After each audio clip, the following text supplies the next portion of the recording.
근데 나라를 팔아넘기는 건 윤덕영이나 이완용 같은 고위 관리만 했던 일인가? 아닙니다. 매국의 방법 참 다양해요. 혹시 그 안중근 의사의 저기역으로 사망한 이토 히로부미에게 조선인 양녀가 한 명 있었다는 얘기 혹시 들어보셨나요? 아니요. 바로 이 사진. 경남 김해에서 태어난 배정자라는 조선 여인이었습니다. 일단 집안은 좀 약간 가슴 아픈 역사를 갖고 있어요. 아버지가 흥선대원군 일파로 몰려가지고 민씨 일가에 의해서 처형을 당해요. 둘은 라이벌이었어요. 흥선대원군과 명성황후는 시아버지 며느리지만 서로 원수였어요. 그런 다음에 이제 연좌제가 걸려가지고 가족들이 다 이제 관노, 노비가 됩니다. 그런 다음에 이 배정자도 기생으로 팔려가거든요. 그 이후에 또 승려 수업을 받아요. 비구니가 된 거죠. 그런데 거기서 도망을 쳐가지고 이제 아버지와 친분이 있던 정병하라는 사람의 도움으로 일본으로 건너가 이토 히로부미의 이제 식객으로 보내지는데 이토 히로부미의 눈에 든 거예요. 그래서 배정자는 이때부터 다야마 사다코라는 이름, 일본 이름으로 개명을 합니다. 이토 히로부미는 이제 그 미모와 똑똑함까지 갖춘 이 배정자에게 수영, 승마, 변장술, 사격, 국제 예절 이런 걸 다 가르치고 배정자는 우리나라에 귀국해서 일본 공사관의 통역사로 일을 합니다. 그리고 또 이 배정자는 고종과 굉장히 이제 가까워지거든요. 전적으로 신뢰까지 했습니다. 이런 말까지 했어요. 고종은 배정자에게. 일본 사람들과 친하지? 제발 우리 한국을 위해서 네가 중간에서 좀 싸워줘, 배정자! 라고 부탁까지 했다고 해요. 하지만 배정자는 이런 고종의 총애를 악용해가지고 러일 전쟁 그 당시에 친러파가 고종을 평양이나 아니면 러시아의 블라디보스토크로 이제 옮기는 계획을 세우고 있다는 걸 듣고 이걸 일본에 알려요. 계획을 바로 무산시킵니다. 일본의 스파이가 된 거예요. 나중에 이제 이토 히로부미가 안중근 의사에 의해서 사살됐다는 소식을 듣고 이 배정자는 어떻게 했을까요? 식음을 전폐하고 누웠다고 해요. 식음을 전폐하고. 진심으로 매국노였네. 진심으로 매국을 한 거죠.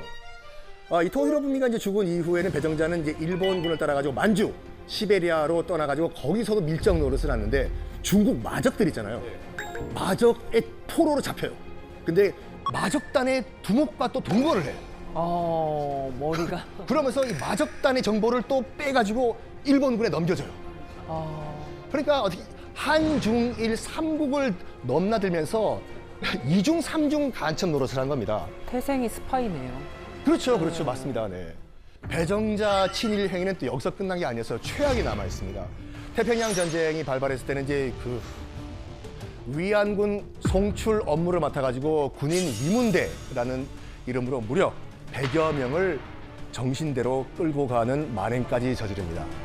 아이고.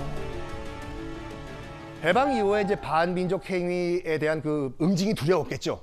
그 집에만 숨어 지냈다고 해요.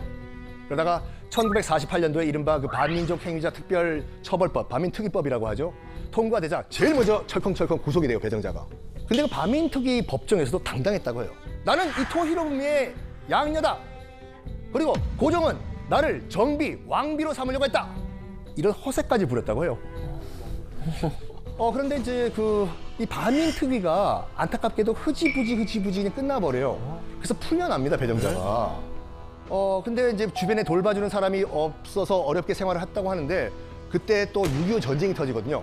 서울에서 6.25 동란 과정에서 사망을 했다고 합니다. 그러니까 배정자는 조선인이었지만 뼛속까지 조선을 부정하고 일본을 숭배한 사람이었습니다. 자, 그런데 배정자가 고종의 총애를 얻어서 일본과 한국의 이중 스파이 노릇을 했다고 하면은 지금 소개시켜드릴 이 인물은 고종의 아내 명성황후 씨의 앞장선 사람입니다. 조선의 역사 가운데서 가장 치욕적인 순간이 언제일까요? 제가 생각했을 때는 아마 명성황후가 일본의 그 낭인들, 무례배들에 의해서 시해된 을미사변이 아닌가 생각을 합니다. 근데 궁금하지 않으세요? 일본의 낭인들, 무례배들이 어떻게 경복궁, 그 담 높아요. 이 경복궁으로 들어가가지고 조선의 국모를 죽일 수가 있었을까? 누가 안에서 열어줬구나. 담 굉장히 높습니다. 아, 진짜? 열어줬구나. 여기에 일본인이 아니라 조선인이 긴밀하게 협조를 해줬어요. 그러니까 성동 씨, 그러면 네. 그 일본이 그 정도 아니고 왜 그러면은 명성 황후를 죽이려고 했을까요? 그러니까 명성황후가 내조에 좀 집중을 할 줄 알았는데 이제 나라에 관심이 많아가지고 저 사람은 좀 거슬린다 해가지고 좀 죽이려고 하지 않았을까라는 생각이 들어요. 크기는 맞는 정답이었습니다. 네네. 명성황후가 죽기 전 그 조선 상황이 좀 약간 굉장히 그 복잡해요. 일단 1894년에 청일전쟁에 청나라가 박살나버려요. 일본이 승리를 합니다. 그러면서 지금의 요동반도를 일본이 가져가요.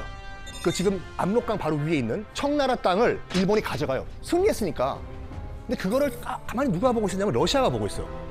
우리 러시아가 만주, 시베리아로 진출해야 되는데 저 요동반도를 지금 일본이 가져가 버리면 우리 계획이 어긋날 것이다. 그래서 러시아가 일본에게 압력을 가해요. 먹은 요동반도 다시 청나라한테 돌려주라고. 일본도 우리가 러시아와 싸워서 이길 수가 있을까? 못 싸운다. 라는 결론 내리고 일본 입장에서 봤을 땐 피눈물을 흘리고 자기가 먹은 요동반도를 청나라한테 돌려줘요. 그걸 가만히 누가 보고 있었냐면 명성황후가 보고 있었어요. 옆에 있는 남편 고종 보고 청일전쟁에서 이긴 청나라를 박살낸 일본도 러시아한텐 지금 엎드린 상황이잖아요. 러시아한테 붙어야지 우리가 살 수 있다라고 결론 내려요. 그러면서 친일파 내각을 싹 다 몰아내고 그 자리에 친러파 인사를 앉히고 민씨 집안 사람을 앉힙니다. 그걸 일본이 보고 어떻게 생각했겠습니까? 뭐야, 이거 까딱 잘못하면 조선도 이거 러시아한테 넘어가게 생겼네. 이거 다 계획하고 있는 사람 누구야? 찾아냈구나. 고종이야? 아니다. 고종 뒤에 있는 명성황후가 이 다 모든 걸 다 계획하고 있다. 이 상황을 멈추게 하기 위해서는 고종이 아니라 명성황후를 없애야 되겠다라고 결론을 내립니다.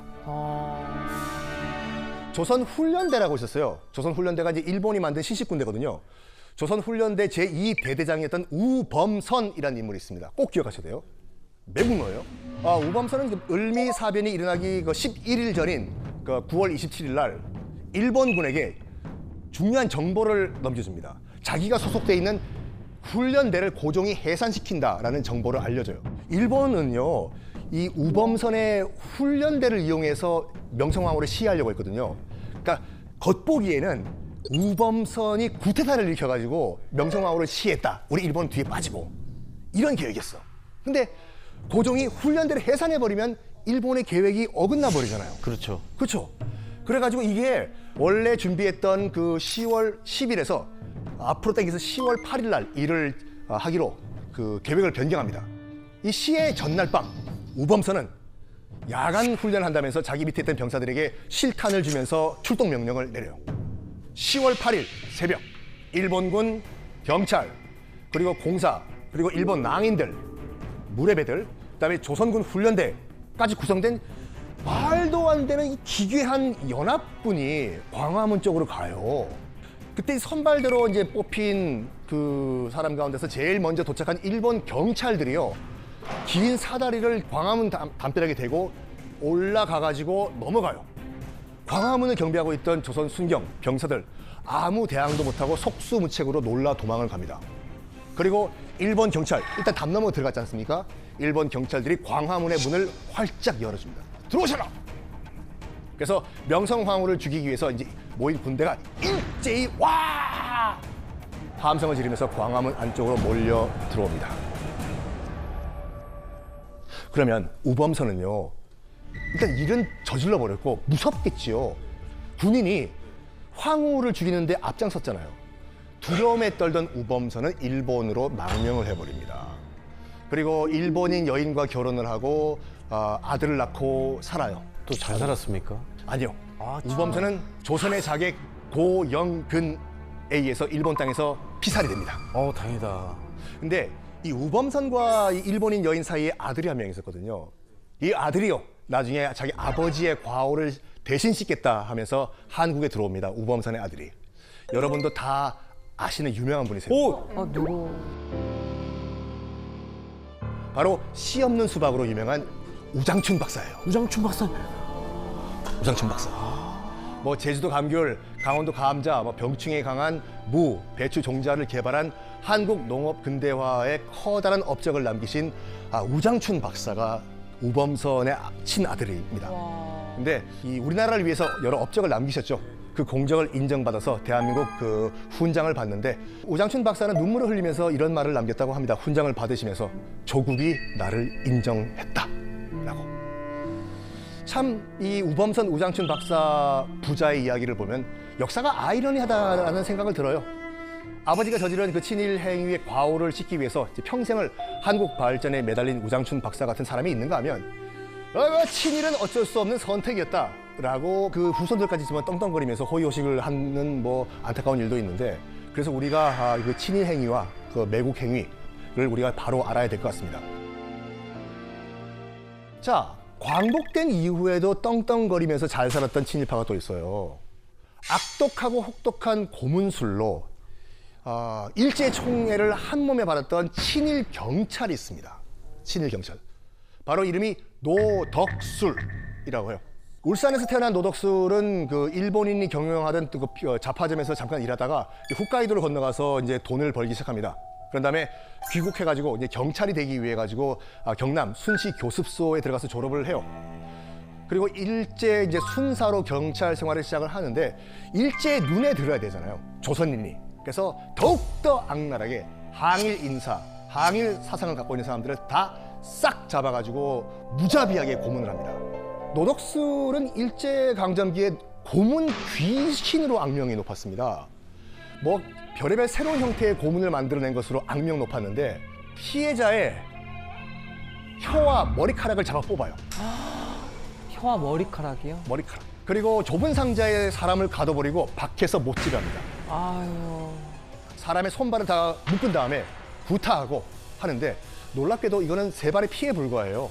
설에 따르면 일제의 고문 기술 가운데서 70%가량이 노덕술이 개발을 했다라는 말도 있는데 이 비록 학력도 낮고 이 든든한 배경도 없었지만 노덕술 정말로 승승장구를 합니다.